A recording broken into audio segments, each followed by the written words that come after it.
Hello and welcome everyone on this YouTube platform of JV's IS. So students आज हम इस session में शुरुआत कर रहे हैं न्यू टॉपिक की that is India West Asia relations. Okay, so this is another session in the series of international relations through maps prelims 2023 and topic है आज का India West Asia which and हम इसमें वो टॉपिक्स कवर करेंगे जो पिछले साल न्यूज में थे. So West Asia is also a part of our extended neighborhood policy.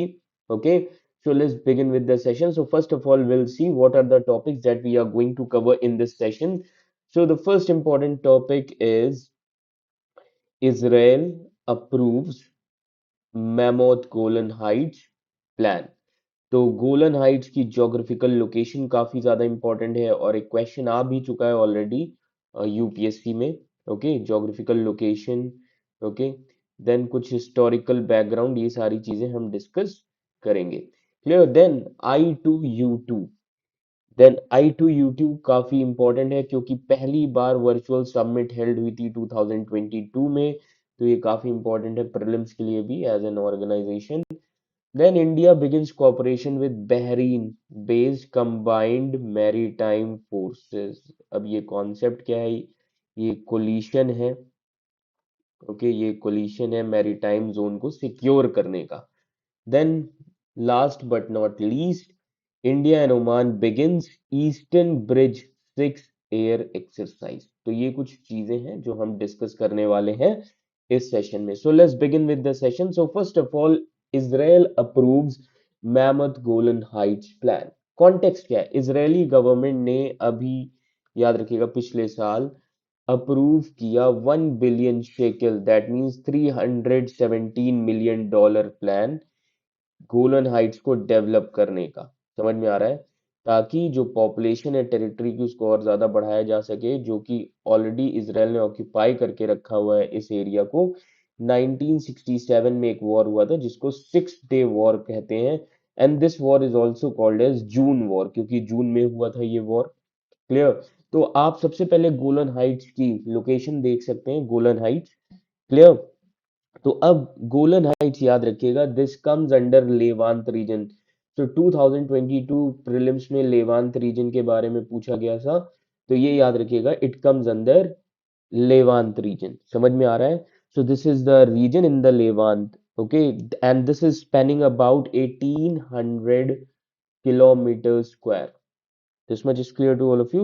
So around 690 square kilometre ये होता है. क्लियर. तो ये याद रखिएगा. तो अब याद रखिए कि ये जो रीजन है गोलन हाइट्स, ये काफी इंपॉर्टेंट है. ये बेसिकली ये रीजन कैसा है, अगर हम इसकी ज्योग्राफी देखें, ये एक बसाल्टिक प्लेट्यू है. बसाल्टिक प्लेट्यू ज्योग्राफी के हिसाब से अगर हम देखें तो ये क्या है? Basaltic plateau. Clear. And this is bordered by, south में याद रखिएगा इसके कौन सी रिवर है, साउथ में याद रखिएगा Yarmouk river. Yarmouk river. This much is clear to all of you. And west में क्या है? Sea of Galilee in the west. Clear. Sea of Galilee in the west. And एक और चीज है वेस्ट में जिसको हम कहते हैं Hula valley. Hula valley. This much is clear to all of you. तो ये सारी चीजें इंपॉर्टेंट है. अब याद रखिएगा नॉर्थ में क्या है? नॉर्थ में याद रखिए Lebanon. Okay, with Mount Hermon. यहां पर एक माउंट है, माउंट हरमन. काफी इंपॉर्टेंट है ये. क्लियर. और ईस्ट में याद रखिएगा वादी रक्काद. ईस्ट वादी रक्काद. बेसिकली ये किसकी टेरिटरी थी? सीरिया की. ये टेरिटरी सीरिया की है बट इजराइल ने इसको एनेक्स कर लिया है. समझ में आ रहा है? सो it is a geopolitical region. It is a border region which was captured from Syria by Israel during six day war जो 1967 में हुआ था. समझ में आ रहा है? और तब से इसराइल ने इस एरिया को ऑक्यूपाई कर लिया एंड 1981 से इसराइल ने यहाँ पर एनेक्सेशन शुरू कर दिया है. Six day war. This much is clear. तो ये कुछ ज्योग्राफिकल मैपिंग है जो आपको एग्जाम के पॉइंट ऑफ व्यू से पता होना ही चाहिए. तो बेसिकली गोलन हाइट क्या है? It is a Rocky plateau in south western Syria. इसकी पॉलिटिकल एंड स्ट्रेटेजिक सिग्निफिकेंस भी है। क्लियर। एंड मैंने बताया बसाल्टिक प्लेट्यू है, फर्टाइल रीजन है। Clear. So the Heights gives Israel an excellent वेंटेज point for monitoring Syrian movement. ये basically किस लिए इंपॉर्टेंट है, क्योंकि गोलन हाइट्स के थ्रू इसराइल जो है सीरियन मूवमेंट को मॉनिटर कर पाता है। क्लियर। दूसरी चीज टोपोग्राफी जो है इस रीजन की, याद रखिएगा गोलन हाइट्स की जो टोपोग्राफी है, ये नेचुरल बफर है। किसी भी मिलिट्री अगर किसी भी तरीके का अगर मिलिट्री वॉर या कॉन्फ्लिक्ट होता है सीरिया से, तो ये एक नेचुरल बफर जोन है। क्लियर। इसीलिए इसराइल ने इसको एनेक्स करके रखा हुआ है। So this area is also a key source of water for an arid region. अब ये जो रीजन है एरिड रीजन है। अब एक चीज याद रखिएगा, यहाँ पर पानी काफी ज्यादा है। मैंने आपको बताया कौन सा, गैलिली है, रिवर है। Clear. So rain water from the Golan catchment feeds into the which river, Jordan river. तो बेसिकली ये जो लैंड है गोलन हाइट, ये काफी ज्यादा फर्टाइल है, क्योंकि मैंने बताया बसाल्टिक प्लेट्यू है, दैट मीन्स वॉल्केनिक सॉइल है। इसको यूज किया जाता है वाइन यार्ड्स को कल्टीवेट करने के लिए, ऑर्चर्ड्स के लिए, एंड कैटल्स को रेज करने के लिए। So Golan is also home to Israel's only ski resort. Clear. तो 6 डे, याद रखिएगा जो 6 डे वॉर हुआ था उस जिसकी वजह से इसराइल ने कैप्चर कर लिया था इस रीजन को। क्लियर। अब ये जो 6 डे वॉर अभी मैंने आपको बताया, 6 day war, let me tell you. तो अब ये 6 डे वॉर है क्या? 6 डे वॉर, तो अब एक चीज याद रखिएगा, this war was between Arab countries and Israel. ये अरब और इजरायली वॉर बोला जाता है। ओके, ये याद रखिएगा, थर्ड अरब इजरायली वॉर इसको बोला जाता है। अब अ- एक तरफ तो इसराइल था, दूसरी तरफ अरब कंट्रीज। अरब कंट्रीज कौन सी? Egypt, Egypt was there, Syria. Okay, तो आप ये देख सकते हैं सीरिया था इस वॉर में involve. Okay, Egypt main leader था, Egypt. Okay, then Syria, then Jordan. Okay, then Iraq was also there, Iraq भी इन्वॉल्व था, ये भी याद रखिएगा। ओके, ये पूरा अरब वर्ल्ड है। Then Saudi Arabia, Saudi Arabia. Clear. Lebanon की माइनर इन्वॉल्वमेंट थी, याद रखना, माइनर इन्वॉल्वमेंट। ओके, कुवैत की भी माइनर इन्वॉल्वमेंट, कुवैत। ये नेम्स आपको पता होना जरूरी है। तो ये सारा, ये जितने भी कंट्रीज हैं, Iraq, Syria, Jordan, okay, Egypt, Lebanon, Kuwait, Saudi Arabia, ये पूरा मिलाकर एक अरब वर्ल्ड बनता है। क्लियर। इसीलिए इसको अरब इजरायली वॉर बोला जाता है। Clear everyone. तो अब ये वॉर हुआ 1967 में, ये 6 डे वॉर कहा जाता है, इसको जून वॉर भी कहा जाता है, इसको थर्ड अरब इजरायली वॉर भी कहा जाता है। समझ में आ रहा है? अब ये वॉर याद रखिएगा अरब स्टेट्स एंड इसराइल के बीच में हुआ था। ओके, 5 to 10 जून 1967 में। ओके, हालांकि इजिप्ट ने किया गया था, याद रखिएगा।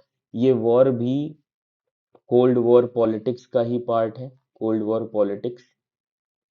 क्लियर। अब यूएसएसआर ने गलत रिपोर्ट दे दी थी इजिप्ट को, समझ में आ रहा है, जिसकी वजह से ये वॉर हुआ था। क्लियर। तो अब 1956 में ऑलरेडी स्विस क्राइसिस हो चुकी थी, और उसी के बाद एक समझौता भी हुआ था। अगेन, अब याद रखिएगा 1967 में क्या हुआ, इजिप्ट ने फिर से, याद रखिएगा, इसराइल को, अब इसराइल को स्ट्रेट्स ऑफ तिरान, ये नाम आपने सुना होगा, स्ट्रेट्स ऑफ तिरान, यहाँ पर रेस्ट्रिक्शंस लगा दी, जिसकी वजह से इसराइल ने, याद रखिएगा, लॉन्च किए एयर स्ट्राइक्स इजिप्ट एयरफील्ड्स के अगेंस्ट में। एंड दिस रिजल्टेड इनटू, याद रखिएगा, this resulted into 6 day war. Clear. तो अब इजरायली मिलिट्री ने बहुत सारे ऑफेंसिव चीजें लॉन्च की थी इजिप्ट के खिलाफ। इजिप्ट के खिलाफ कहां पर? सिनाई पेनिनसुला। और इस वॉर में इजिप्ट से क्या छीन लिया गया था? इस वॉर में इसराइल ने इजिप्ट से छीन लिया था गाजा। समझ में आ रहा है? गाजा स्ट्रिप, ये छीन लिया किसने? इसराइल ने। और है किसका? इजिप्ट का, Gaza strip. This much is clear to all of you. ये याद रखिएगा. And Israel had also occupied entire Sinai Peninsula. Sinai Peninsula भी कैप्चर कर लिया था इसराइल ने. क्लियर. तो ये बहुत इंपॉर्टेंट चीजें हैं जो आपको पता होनी चाहिए. क्लियर. तो जब भी आप ये चीजें पढ़ें तो हमेशा याद रखें. जॉर्डन से क्या छीन लिया था? जॉर्डन से छीन लिया वेस्ट बैंक. वेस्ट बैंक किससे छीना? जॉर्डन से. सीरिया से क्या छीन लिया? Golan Heights. तो सबसे कुछ ना कुछ छीन लिया इसराइल ने.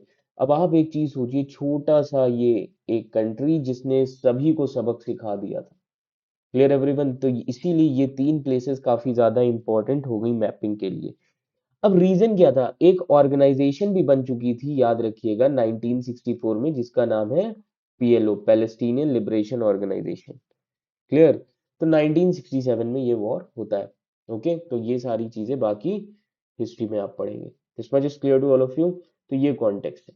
क्लियर. तो अब इस प्लान में क्या है? अभी रिसेंटली जो कॉन्टेक्स्ट है इस न्यूज का, ये क्या है कि इजरायली गवर्नमेंट ने अप्रूव किया है 1 billion shackle, that means $317 million plan, कि गोलन हाइट्स को डेवलप किया जाए. तो इस प्लान में क्या है कि इसराइल जो है वो अराउंड 7300 शेल्टर होम्स बनवाएगा इस रीजन में over a 5 year period. Then it calls for 1 billion Israeli shekels. Okay. कि खर्च किए जाएंगे 1 बिलियन इजरायली शेकल्स हाउसिंग पर, इंफ्रास्ट्रक्चर एंड अदर प्रोजेक्ट्स पर, ताकि 23,000 न्यू ज्यूइश सेटलर्स रह सकें. समझ में आ रहा है? इस एरिया में जिसको सीज कर लिया गया था 1967 के वॉर में. This much is clear to all of you. ये याद रखिएगा. तो गोलन हाइट्स काफी ज्यादा इंपॉर्टेंट है. Golan Heights is bounded by, फिर से मैं बता दे रहा हूं, it is bounded by Jordan River and Sea of Galilee on the west. West में याद रखिएगा कौन कौन से? Jordan River and Sea of Galilee. Jordan River and Sea of Galilee Golan Heights के. क्लियर. वेस्ट में है, याद रखिएगा. ओके. ये काफी इंपॉर्टेंट चीजें हैं. देन नॉर्थ में क्या है? माउंट, अभी बताया था मैंने, माउंट हरमोन.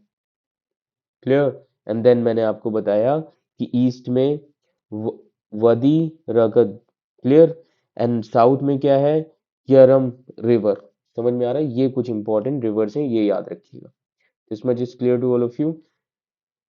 तो ये काफी ज्यादा इंपॉर्टेंट है आपके लिए. तो बेसिकली याद रखिए, इसराइल को गोलन हाइट किस लिए चाहिए? सबसे इंपॉर्टेंट है, याद रखिए, कि गोलन हाइट में water resources and natural fertile soil काफी ज्यादा है. तो ये सबसे बड़ा इंपॉर्टेंस है इसराइल के लिए. क्लियर. Now another topic. तो 1967 का वॉर ऑलरेडी मैंने अभी आपको बता दिया है कि US was the first country जिसने इसराइल की सोवरेनिटी को एक्सेप्ट कर लिया था गोलन हाइट पर. ओके.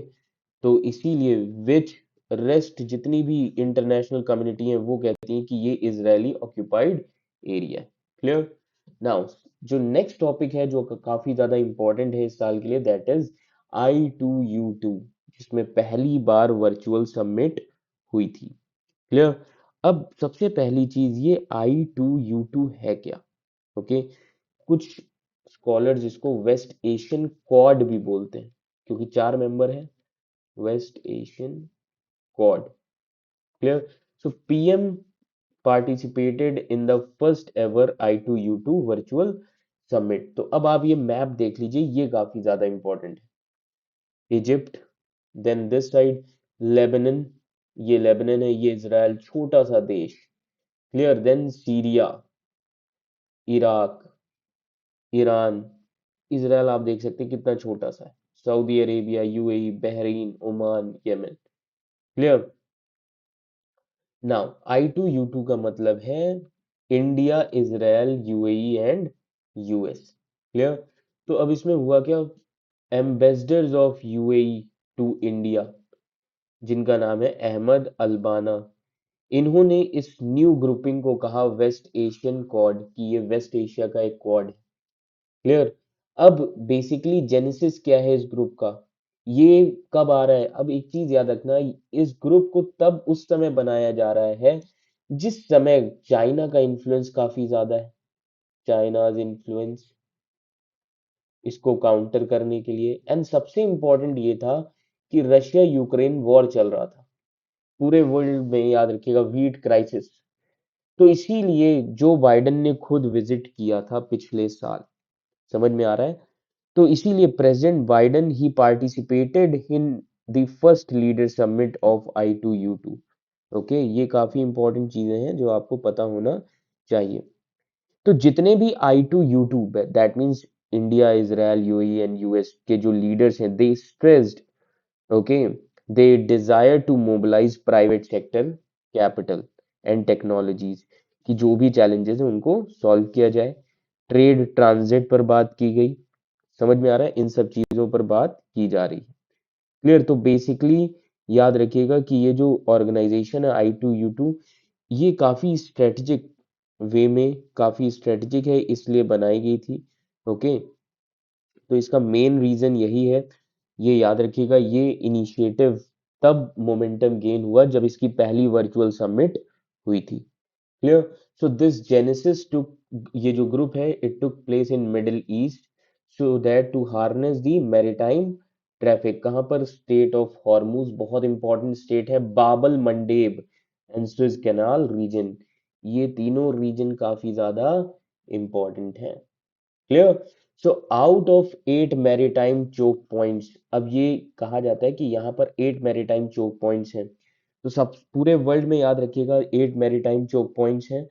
एंड जिसमें से तीन जो हैं, 3 मैरीटाइम चोक पॉइंट्स, वो इसराइल एंड यूएई के पास पड़ते हैं। कौन कौन से तीन? Straight of Hormuz, Babal Mandeb and Suez canal. Clear everyone? तो अब आप ये देख सकते हैं, you can see these things in map.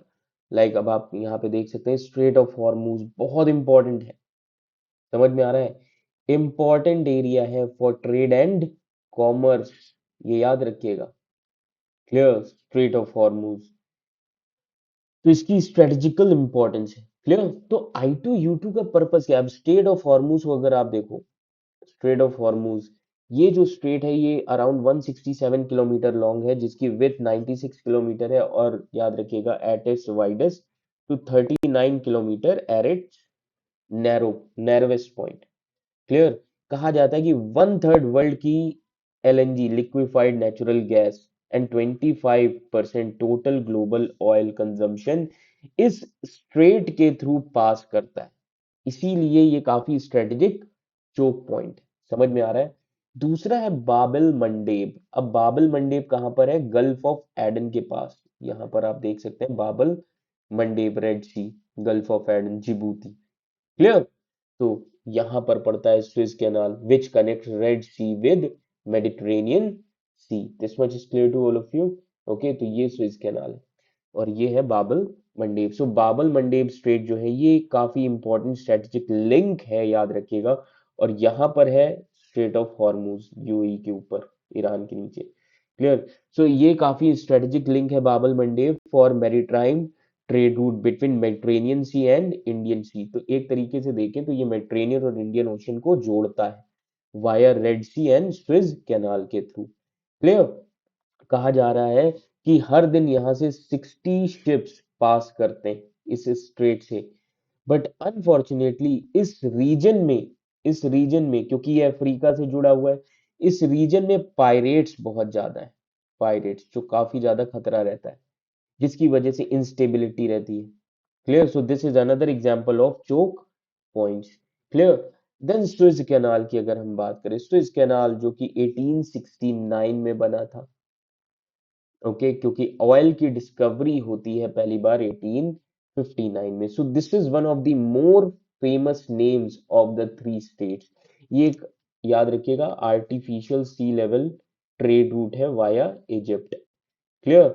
ये काफी इंपॉर्टेंट ट्रेड लिंक है बिटवीन यूरोप एंड एशिया, क्योंकि ये जो रीजन है this connect Mediterranean Sea with Red Sea also. Clear? तो स्टैटिस्टिक्स के हिसाब से बताया जाता है कि 56 शिप्स क्रॉस करते हैं स्विस कैनाल हर दिन। क्लियर? और एक ब्लॉक हो गया था कैनाल में अप्रैल 2021 में, जिसकी वजह से काफी ज्यादा मॉनिटरी लॉस हुआ था कंट्रीज को। This much is clear to all of you?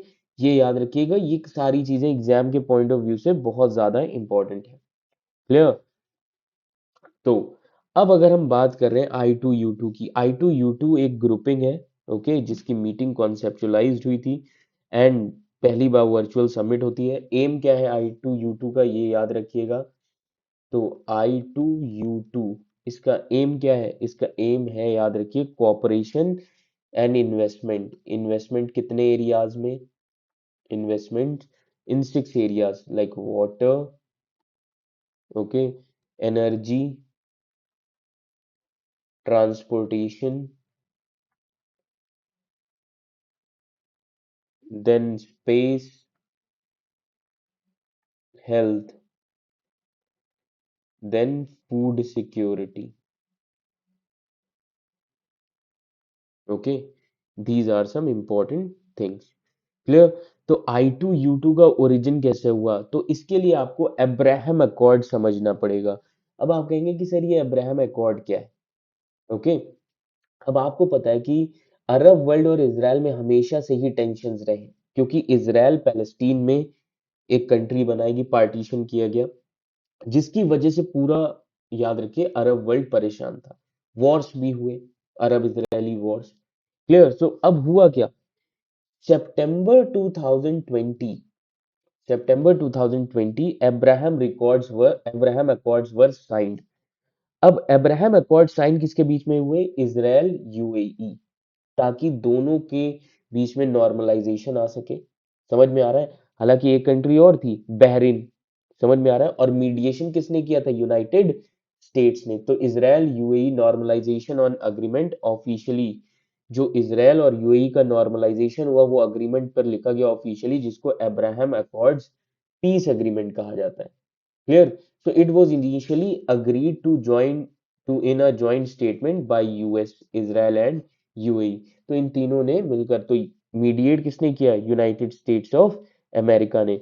अब इस अकॉर्ड ने किया क्या? This accord led the foundation of the normalization of relations between Israel and the Arab world, and जिसकी वजह से 2021 में, याद रखिएगा, 2021 अक्टूबर, अक्टूबर 2021 में एक ग्रुप फॉर्म हुआ जिसको कहा जाता है I2U2। ओके, इसी का आउटकम क्या निकला? अक्टूबर 2021 में Israel, India, Israel, UAE and US, ये एक ग्रुप फॉर्म हो गया। समझ में आ रहा है? किसकी वजह से? अब्राहम अकॉर्ड की वजह से।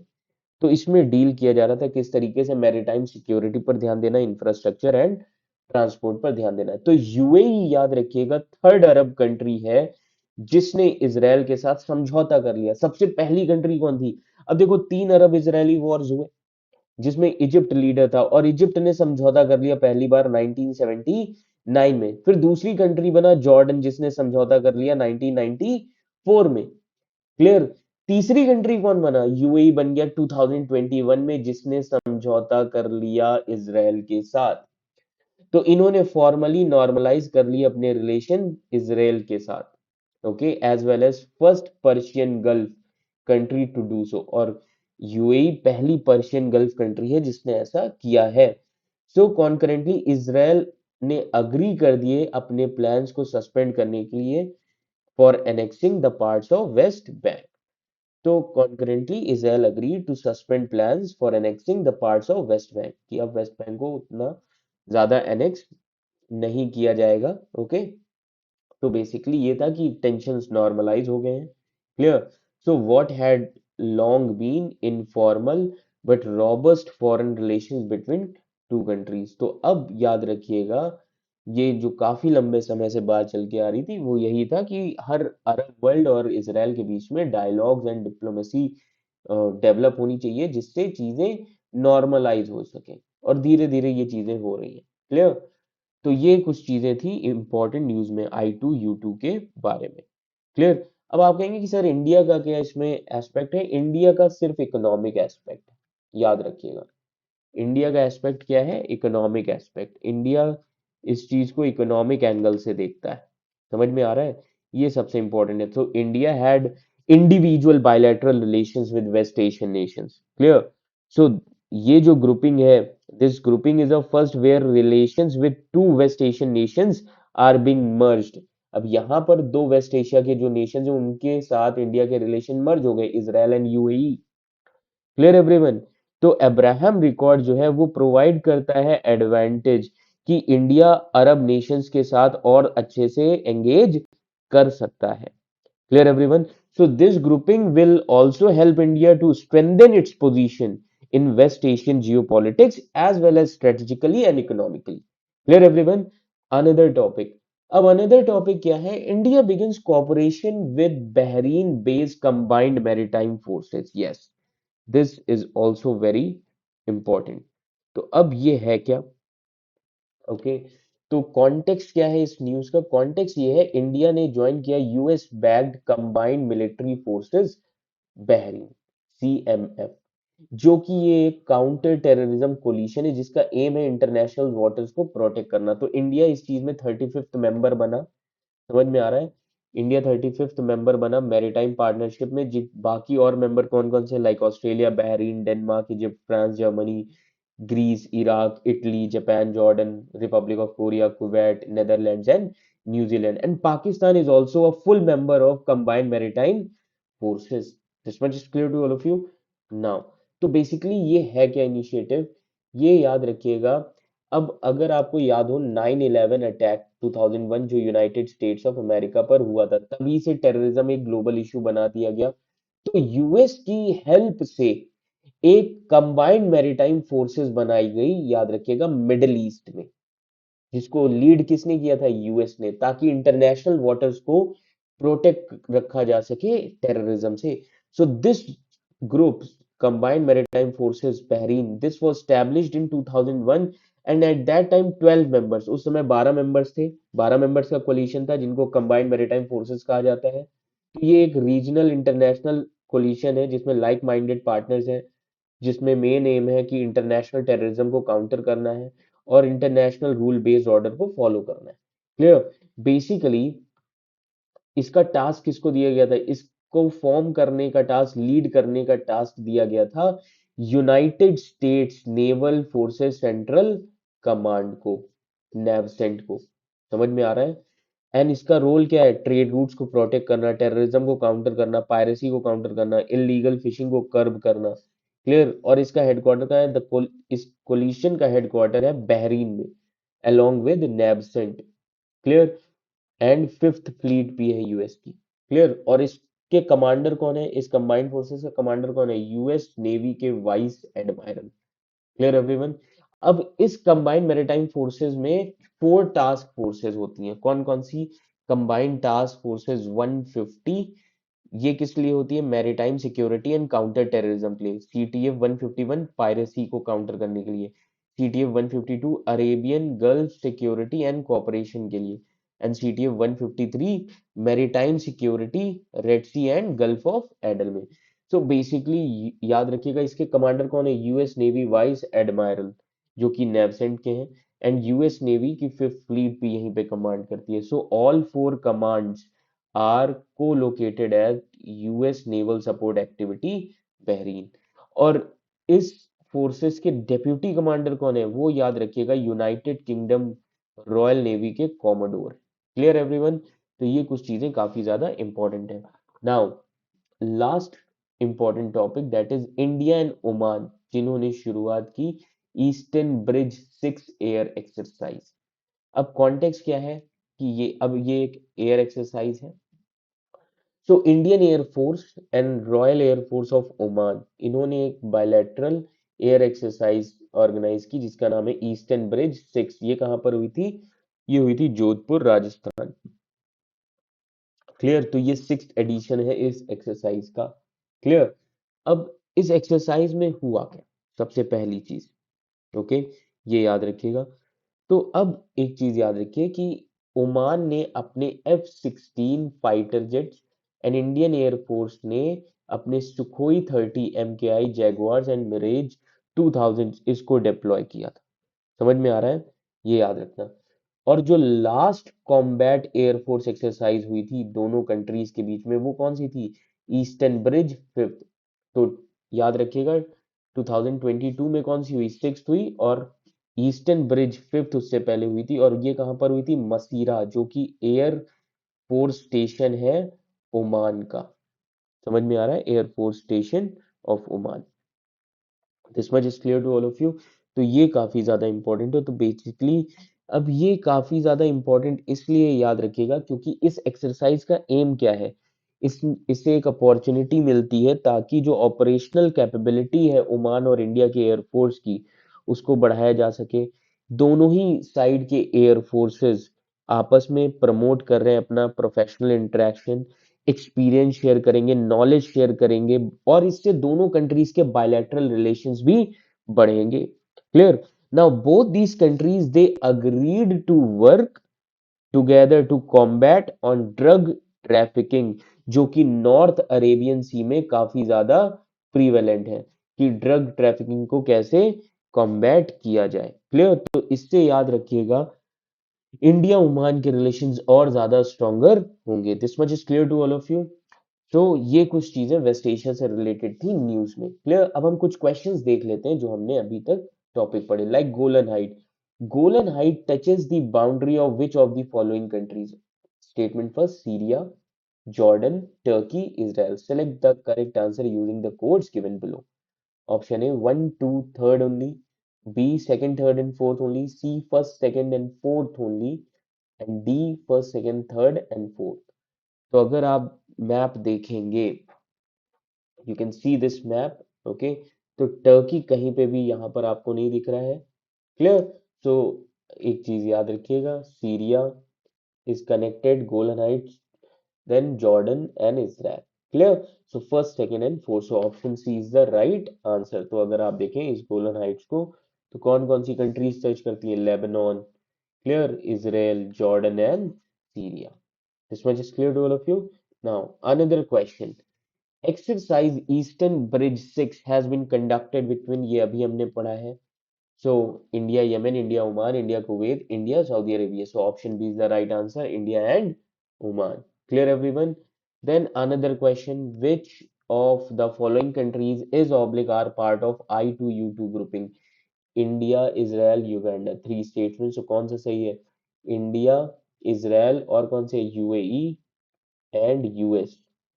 तो युगांडा नहीं है, so first and second only. This much is clear to all of you. Option B is the right answer. Clear? So I hope आपको ये पूरा सेशन समझ में आया होगा। क्लियर? एंड आई विश कि आपको ये सारी चीजें हेल्प कर रही होंगी आपके प्रीलिम्स एग्जामिनेशन 2023 के लिए। So all the best, thank you so much.